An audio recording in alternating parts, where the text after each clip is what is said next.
Hello guys, আসসালামু আলাইকুম। Welcome to my channel দিন রাত্রি ব্লগে আপনাদেরকে স্বাগতম। কেমন আছেন সবাই? নিশ্চয়ই ভালো আছেন, আমিও বেশ ভালো আছি। আজকে দুপুরবেলা আমার আম্মা আমাদের জন্য কি রান্না করেছেন দেখাচ্ছি। এখানে পোলাও রান্না করেছেন আর তার সাথে কলিজা ভুনা রান্না করেছেন।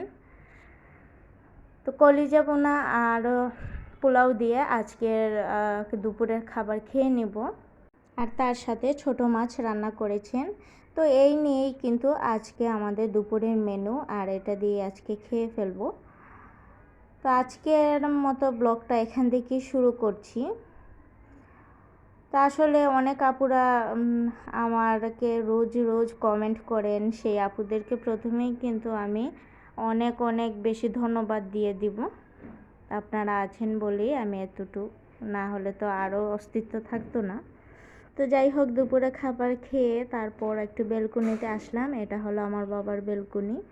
তো মাশাআল্লাহ, এত সুন্দর সুন্দর গাছ এখানে লাগিয়েছেন। এখানে নাগামরিচ, কাঁচামরিচ, এই দেখুন নাগামরিচ ঝুলে আছে। এরকম অনেক নাগামরিচ আছে গাছে।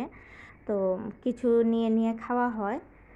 আবার এখানে কাঁচামরিচগুলো প্রায় পেকে গিয়েছে, এরকম অবস্থা। তার সাথে পুঁই শাকের ডাঁটা, এখানে পুঁই শাক হয়েছে আর আলু শাকও হয়েছে। তো আসলে এই অল্প স্বল্প জায়গার ভিতরে অল্প স্বল্প গাছ হলে, এরকম লতানো গাছ হলে অনেক ভালো। 2-3টা লত যদি ছিঁড়ে নিয়ে রান্না করেন, 1-2জন ফ্যামিলির জন্য এনাফ।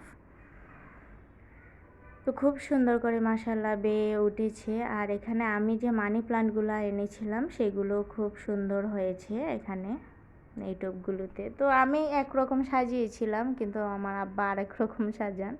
তো ওনার ইচ্ছা মতোই উনি সাজাচ্ছেন। এখন বললেও তেমন শুনবেন না, আর বলতেও চাই না, থাকুক করুক। তো এইভাবে, এই যে এটা হলো আলু শাক। তো এইগুলো নিয়েও কিন্তু তরকারি রান্না করা যায় বা শুটকি রান্না করা যায়, বেশ ভালো লাগে, বা শাকও রান্না করে খাওয়া যায়। আর এখানে গোলাপ গাছ একটা লাগিয়েছিল। আর এই দেখুন বেগুন গাছ, এই যে ভিতরে বেগুনটা ঝুলে আছে। তো এখান থেকে প্রায় সময় 1-2টা বেগুন নিয়ে আমার আম্মা শুটকি রান্না করে খান। তো অন্যরকম একটা স্বাদ, নিজের বাগানের জিনিস দিয়ে খাওয়া। আর যেহেতু এটা ভাড়া বাসা, নিচে কোনো জায়গা নেই, তো ব্যালকনিতেই কিন্তু এরকম করে সব কিছু এই সীমিত জায়গার ভিতরেই করতে হয় আসলে। তো যাই হোক, সব মিলিয়ে অনেক সুন্দর। আর ব্যালকনিতে কিন্তু একটা নিম গাছও আছে। 1-2-3টা নিম পাতা প্রয়োজন লাগলে এখান থেকে নেওয়া যায়, এই যে নিম গাছটা। আর তার সাথে কিন্তু সজনে পাতার গাছও আছে আমার বেলকুনিতে। তো এখানে সজনে পাতার গাছটা রাখার কারণ হলো, আসলে আমার জন্য বড় করছেন আব্বা। বলেছেন এটা একটু বড় হলে তারপর আমার বাড়িতে লাগিয়ে দিবেন। তো সেই জন্য এখানেই এটাকে যত্ন করে রাখা হচ্ছে। দেখুন কি বুদ্ধি করে এখানে প্লাস্টিকের যে তেলের গ্যালনগুলো সেগুলো কেটে তারপর নিচে এখানে একটা বোর্ড বিছিয়ে একটু সিস্টেম করে আর কি এখানে গাছগুলো রাখা হয়েছে। তো আপনাদের কাছে আমার আম্মার বাসাটা এর আগে একবার দেখিয়েছিলাম, কীরকম লাগলো কমেন্ট করে জানাবেন প্লিজ। তা আজকে অবশ্য পুরো বাসা আর দেইনি, লোকটা দেইনি, শুধুমাত্র বেলকনিগুলো আপনাদের সাথে শেয়ার করছি কীভাবে ছোট ছোট গার্ডেনিং করেছেন। তো এখানে আশেপাশে অন্যান্য ফ্ল্যাটের মানুষরাও কিন্তু গার্ডেনিং করেন। এই দেখুন নিচে আরেকটা ফ্ল্যাটে গার্ডেনিং খুব সুন্দর করে দেখা যাচ্ছে, ওনারা খুব সুন্দর করে টব দিয়ে সাজিয়েছেন। প্রত্যেকটা ফ্ল্যাটেই কিন্তু খুব সুন্দর করে করে সাজান। তো এখানে আবার আব্বা এসেছেন আম নিয়ে, অনেকগুলো আম নিয়ে এসেছেন। আর এই আমগুলা নাকি ল্যাংড়া আম বলে এইগুলোকে। তো এই আমটা এখন আবার বের হয়ে গিয়েছে, অনেক মজা। আব্বা বলছেন যে একটু কেটে দাও, এগুলা খাই। তো এই আমগুলো কিন্তু এখনও ভালো করে পেকে যায়নি, যার কারণে একটু মানে টক মিষ্টি লেগেছে, কিন্তু ঘ্রাণ খুব সুন্দর এই আমটা।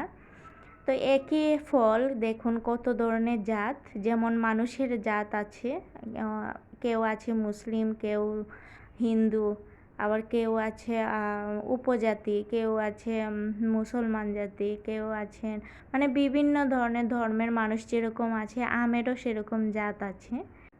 তো আমগুলো কেটে নিচ্ছি, এখন মিলে সবাই মিলে খেয়ে নিব।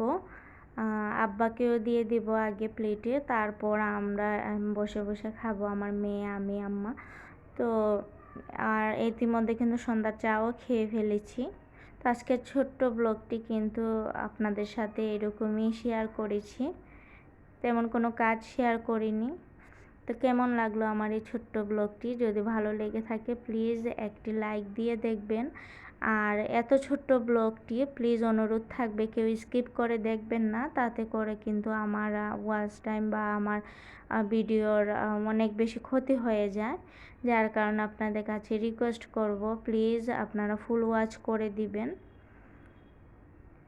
আমি কিন্তু যাদের ভিডিও দেখি সবারই কিন্তু ফুল ওয়াচ করে দেই, যদিও অনেক সময় আছে দেখার মধ্যে দিয়ে কারেন্ট চলে যায় বা হয়তো বা কোনো কাজ পড়ে গিয়েছে, তারপরও আমি এখান থেকে ব্যাক করে বের হয়ে গেলেও আবার সেই জায়গাটা থেকে শুরু করি যখন ফ্রি হয়, সেভাবে দেখে একজনের ভিডিওটা আমি কমপ্লিট করে দিই। তো এই যে আম কাটা হয়ে গেল, এখন আমরা আম খেয়ে নেব। তো ভিডিওটি আজ এখানেই শেষ করছি। সবাই ভালো থাকবেন, সুস্থ থাকবেন আর আমার জন্য দোয়া করবেন। আজ এই পর্যন্তই। আল্লাহ হাফিজ।